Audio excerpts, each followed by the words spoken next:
ఇంకా మళ్ళీ మధ్యలో గ్రేసింగ్ మేము డెలివరీ ఎప్పుడు వచ్చాము. దేవుడు ఆ విషయంలో కూడా మాకు ఎంతగానో సహాయం చేశారు. అయితే 2021 మేలో ఏం జరిగిందంటే మీకు అందరికీ తెలుసు. మీరందరూ చాలా ప్రార్థన చేశారు దాని గురించి. ఇప్పుడు మేము అందరూ ఇలా సజీవం ఉన్నామంటే, క్షేమం ఉన్నామంటే నేను ఖచ్చితంగా చెప్పగలను. టీచర్ గారు మాస్టర్ గారు నొప్పి చూపలేదు సంజయ్ గారు ప్రార్థన చేస్తారు. తనకప్పుడు కోవిడ్ వచ్చింది. మాతోనే ఉన్నారు 12 రోజులు. అసలు నడవలేకపోయేవాడు.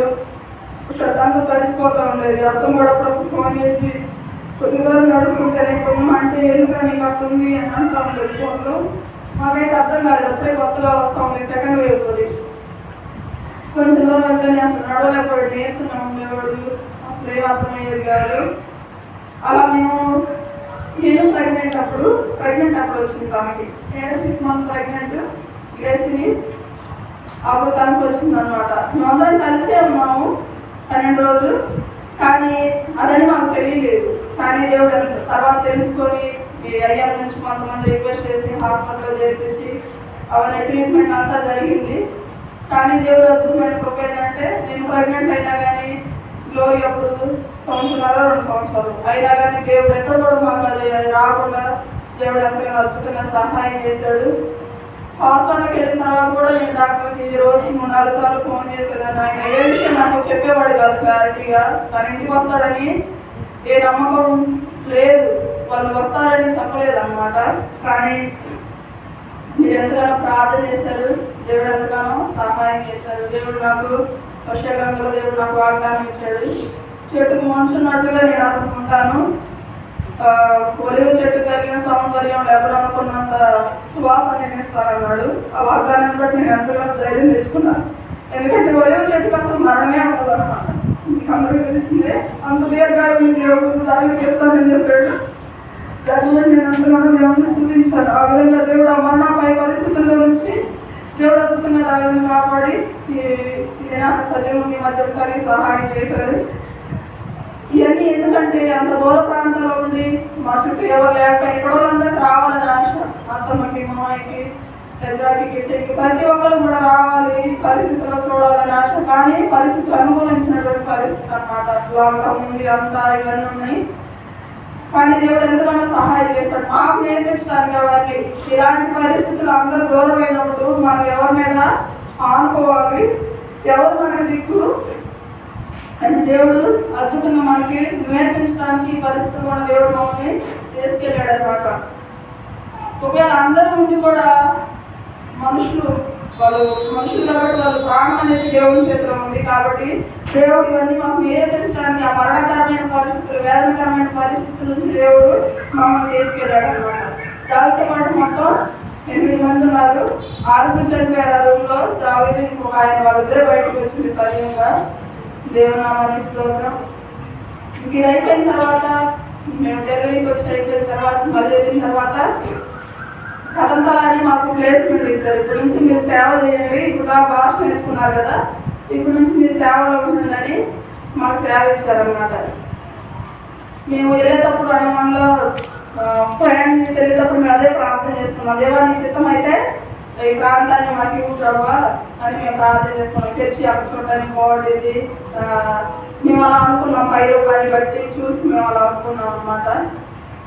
కానీ దేవుడు మనుషులు కట్టిన ఆలయాల్లో నివసించడానికి, దేవుడు హృదయంలో నివసిస్తాడని తర్వాత మాకు అర్థమైంది. అప్పుడు మొదలైంది మాకు సేవ. అప్పుడు దాకా పెళ్లి కాక ముందు సండే స్కూల్ తీసుకుంటా, యూత్ తీసుకుంటా, ఒక సేవకుడి కింద ఉండి తన అజమాయిషీ చేసినప్పుడు, తను మాకు నడిపించినప్పుడు మేము చేయటం అవన్నీ తెలుసు. కానీ అన్నీ మేమే అవి చేయటం అన్నది మాకు అదొక పెద్ద సవాలుగా మారిపోయింది అన్నమాట. అది హిందీలో మేము చెప్పాలి, భాష వచ్చేది కాదు. పిల్లలు అసలు మేము 2 సంవత్సరాల పిల్లలు అసలు 2 సంవత్సరాలు 3 సంవత్సరాల పిల్లలు మేము అసలు పట్టించుకోలేదు. ఎందుకంటే మా పరిస్థితి అలాంటిది, ఎవరు లేరు అక్కడ. కష్టం మేము హిందీలో వారానికి 3 సార్లు ఉంటాయి. హిందీలో మేము చెప్పాలి. హిందీలో చెప్పాలంటే 3-4 గంటలు మేము ఖచ్చితంగా మొత్తం ప్రతిదీ కూడా తెలుగులో ఏదైతే అంటారో అది ఇటో మేము రాసుకోవాలి హిందీలో.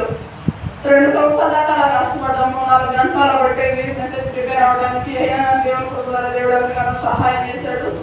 అది కూడా మాకు ప్రాక్టీస్ అయిపోయింది. ఇప్పుడు మేము చూడకుండానే రాసుకోకుండానే ఏదైతే మనం తెలుగులో ఎలా చెప్తామో అలానే హిందీలో చెప్పేటట్టుగా దేవుడు మాకు సహాయం చేశాడు అనమాట. అందుకే దేవుడు ఆ పరిస్థితులను తీసుకెళ్ళాడని నేను నమ్ముతున్నాను. పిల్లలైతే మేము అసలు పూర్తిగా నెగ్లెక్ట్ చేసాము, రేసింగ్ అని సేవని భాషని అదని. కానీ నేను నమ్ముతున్నాము దేవుడు ప్రేమ చూపించాలని మర్చిపో దేవుడు అన్యాయస్తులైన దేవుడు కాదని, వాళ్ళు ఉన్నతమైన స్థితిలో దేవుడు ఇస్తాడని మేము హృదయపూర్వకంగా నమ్ముతా ఉన్నాము. ఇంకా అక్కడ కూడా ఎన్నో భయంకరమైన పరిస్థితులు. మేము పౌలు గారితో పోల్చుకోవడానికి సాహసం చేయట్లేదు, కానీ దేవుడు అనుభవాలు కూడా మమ్మల్ని తీసుకెళ్ళాడు అనమాట. 2వ కొరింథీ పత్రిక 11వ అధ్యాయంలో రాయబడుతుంది. అన్ని జనుల వల్ల అపాయాలు, స్వజనుల వల్ల అపాయాలు, సముద్రాల అపాయాలు, కపట సోదరుల వల్ల అపాయాలు, ఇవన్నీ నేను సేవలు అనుభవించడానికి చూడటానికి దేవుడు ఎంతగానో మా సహాయం చేశాడు.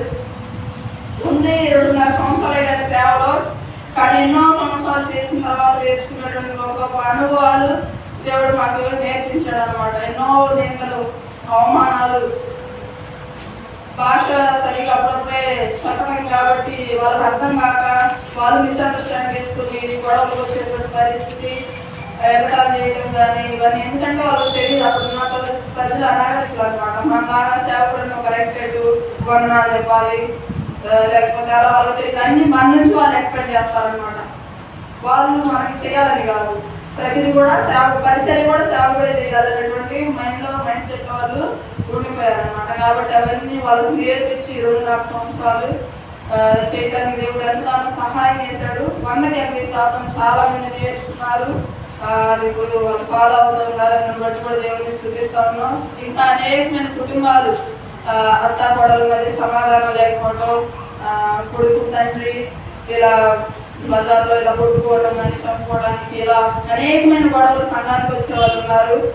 వాళ్ళు ఇప్పుడు ఒకే ఇంట్లో కలిసి ఉండడానికి, సమాధానకరంగా ఉండడానికి మా కళ్ళతో చూసాం. అవి ఎంతో ప్రార్థన చేసి వాళ్ళకి వాక్యం చెప్పి సరి చేసిన తర్వాత వాళ్ళ కుటుంబాలు